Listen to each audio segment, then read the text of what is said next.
ये कहानी है कि ऐसे बादशाह की जिसे अपने कुत्ते से बहुत प्यार था।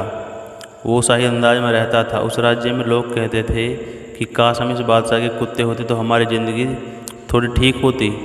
बादशाह अपनी प्रजा पर कम ध्यान देता था। वो अपना सारा ध्यान, अपना सारा खर्चा अपने कुत्तों पर खर्च करता था।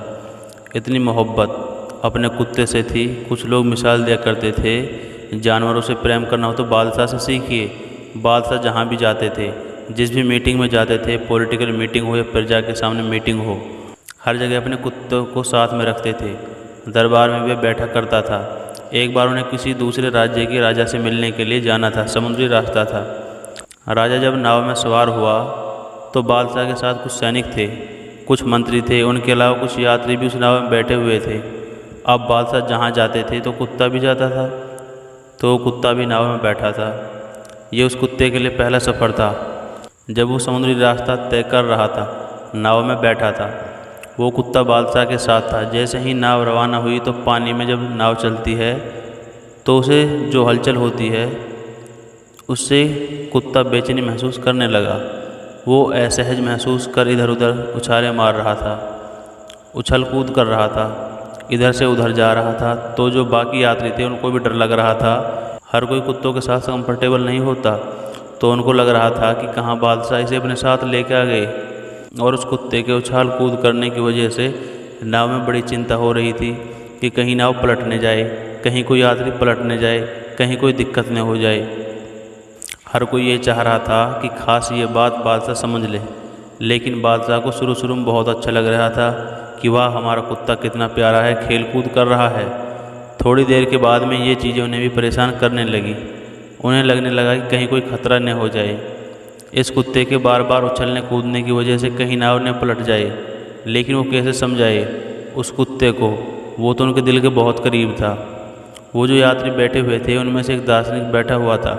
उस दार्शनिक ने सोचा और हिम्मत करके बादशाह के पास गए और बोले, गुस्ताखी माफ़ हुजूर, लेकिन हमें कुछ न कुछ करना होगा, वरना ये जो आपका प्यारा कुत्ता है हम सबको मुसीबत में डाल देगा और ये नाव पलट जाएगी। बादशाह ने कहा, ठीक है, आप क्या करना चाहते हो, आपको जो समझ आ रहा है वो कर लीजिए, मेरी तरफ से आपको इजाज़त है। वो दार्शनिक गया। उनमें से जो दो साथी बैठे हुए थे उसे बोलो, आओ मेरे साथ, एक काम करना है। उन तीनों ने मिलकर उस कुत्ते को पकड़ा और समुद्र में फेंक दिया। और जैसे ही वो कुत्ता समुद्र में गिरा उसकी जान पर बीतने लगी। उसे समझ नहीं आई कि क्या करे। वो तड़पता हुआ नाव को पकड़ लिया। उसने थोड़ी देर नाव को पकड़कर साथ में चलता रहा। उसके बाद में दार्शनिक जो था उसने अपने साथियों से कहा, भी इसे वापस उठाकर नाव में ले लो। वापस से उन तीनों ने उस कुत्ते को उठाकर नाव में बैठा दिया। वो जो शाही कुत्ता था बादशाह का, जो बहुत प्यारा था, जो उछल कूद कर रहा था, वे चुपचाप जाकर एक कोने में बैठ गया। बादशाह को समझ नहीं आया, यात्रियों को भी समझ नहीं आया कि ये क्या हो गया। अचानक से इसकी उछल कूद बंद हो गई। तो बादशाह ने पूछा उस दार्शनिक से, ये क्या किया, जो इतना उछल कूद कर रहा था अचानक से पालतू बकरी बन गया। तो दार्शनिक ने कहा, बादशाह, बहुत ही सीधी सी बात है। ज़िंदगी में जब तक खुद पर कोई विपत्ति नहीं आती, जब तक हमें दूसरों की परेशानी, दूसरों की परिस्थिति समझ नहीं आती, जब खुद की जान पर बनाती है तो दूसरे की परिस्थिति अपने आप समझ जाते हैं। सामने वाले की ज़िंदगी में क्या चल रहा है, किन वजहों से चल रहा है, आप और हम कुछ नहीं जानते। सामने वाले की ज़िंदगी पर कमेंट करने से पहले 10 बार 12 बार सोचिएगा।